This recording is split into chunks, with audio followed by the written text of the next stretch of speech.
All right, let's talk about Macbeth a little bit. All right, so thinking about Macbeth at the start of the play, if we want to do some tracing of his character throughout the story, Macbeth at the start of the play is he's brave Macbeth. Right? Well, doth he deserve the name? We get the image of him in the second scene of the play, where he is just breaking necks and cashing checks. He's like the most amazing warrior that they've ever seen. He's exactly the guy for the task. He's everything that you would want in a Scottish warrior.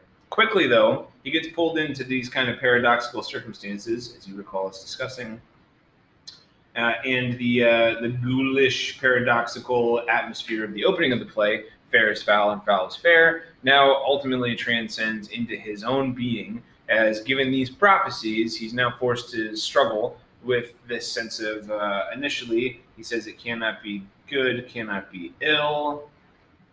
Um,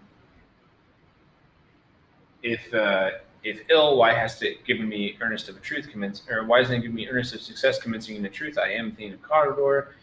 If good, why do I yield to that image? Why do I yield to that image that doth unfix his hair, right, and make his seated heart knock against the use of nature? Originally, he's already thinking about murder from the start, and he says this can't be a good prophecy if it's going to lead me to murder. And that's, of course, exactly what it does. Along the way, though, he picks up this advice from his wife, and by the conclusion, he is the false face, right? False face doth hide what the false heart doth know.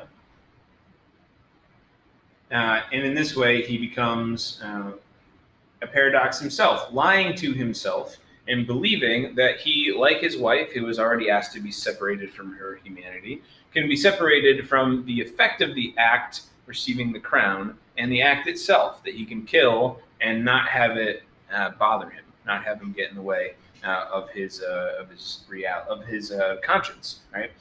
This, of course, is a juxtaposition to the hesitations that he clearly has, which he shows us in Act 1, Scene 7. Because Duncan's a good man, and there's really no reason to kill him, he says, but his vaulting ambition. Macbeth's vaulting ambition. This is also 1-7, and this is 1-3. So Macbeth's vaulting ambition here is very much at the core why he's even considering murdering in the first place. Right? In the second act, we see a very, what we called him murderous Macbeth, but he's extraordinarily paranoid. His original hallucination is this dagger, which I see before me, is really, really problematic. If you were just thinking about doing something evil and it was already producing this kind of effect on you, this is like, yo, stop, don't proceed any further, which is what he said last act. We will not proceed any further in this business. But it's like, if just thinking about it is having this kind of effect on you, then you should not do this. You should totally stop. There's no reason for you to do this, right? So already we see that the guilt's effect on his view of reality, just from just from even thinking about it, right? He hasn't even done it yet. As we work into Act 2, Scene 2, then we see him extraordinarily paranoid. We see him extremely guilty. Unlike Lady Macbeth, who says a little water cleanses us, a little water clears us of this deed. How easy is it then? He says, "Will all great Neptune's ocean wash my hands?" I don't know the exact line.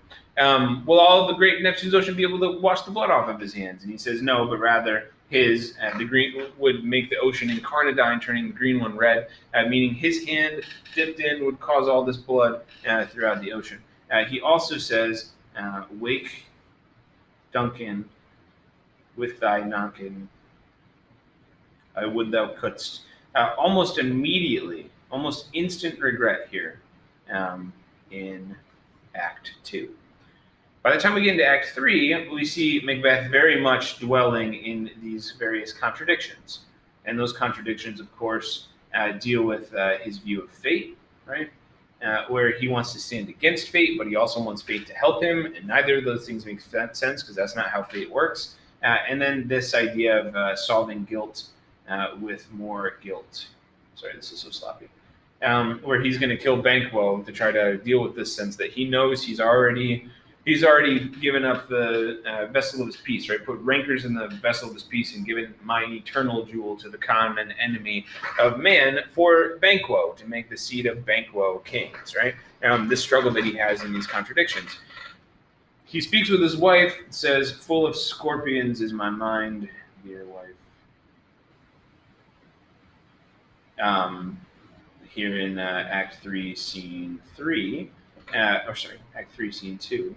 And this suggests again just the creepy crawly, like, if you opened up his head, it's just filled with venomous, horrible things. It's a very disturbing image, but it suggests the scattered nature and the anxious and paranoid nature of his brain at this portion in the play. And this, of course, then breaks into this full-on hallucination. I mean, I don't know what more language we would use it now. It's a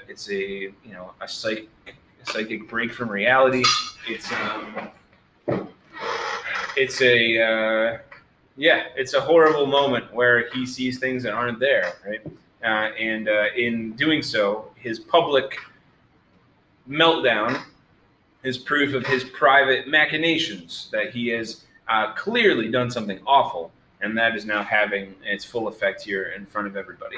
And so we talked about that progression with Macbeth, right, where it starts really small, it's paradox, and then guilt kind of enters the room, and now it's like this full-blown explosion of his increased insanity. He's clearly not able to disconnect from the reality that he believes is to be true, when of course it isn't.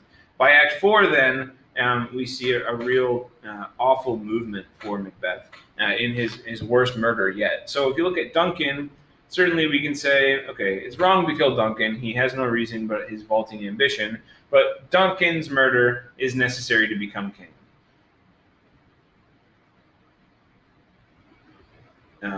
And if you got into that determinism stuff, it's necessary because that's what happened. If it happened, it was determined to happen. We're not sure if that's exactly the path he had to take, but it's the path that he took, and so it's the path that had to be taken, right? If he took it, then it must have had to have been taken. Anyway, so he kills Duncan. It's necessary to become king. He kills Banquo. It's pragmatic, but Banquo's a loose end that needs to be tied up. Macduff's family.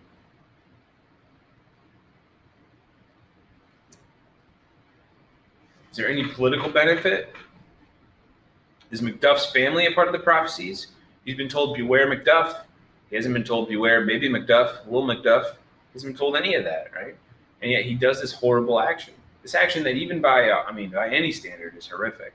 But you watch like mob movies or movies about warring drug families. You don't go after kids, right? You don't go after wives. That's a horrific breach of even a criminal's honor, right? Even criminals have a sense of like how things should be done. There's still humanity in some of those things. And what Macbeth does here is utterly inhumane and has no real purpose. This is him scrambling for power, right? Him scrambling for security, and him. I think we can maybe make an argument. His kind of headlong embrace of his own desire, his own lust for power. He says, leading into this, the very firstlings of my heart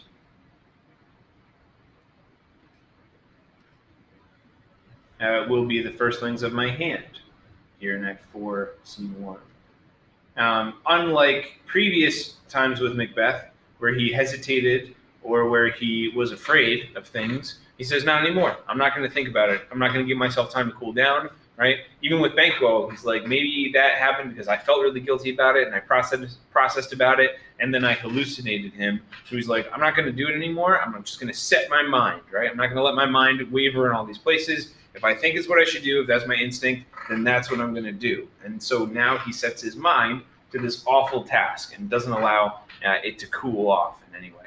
All right, that's a quick recap of Macbeth.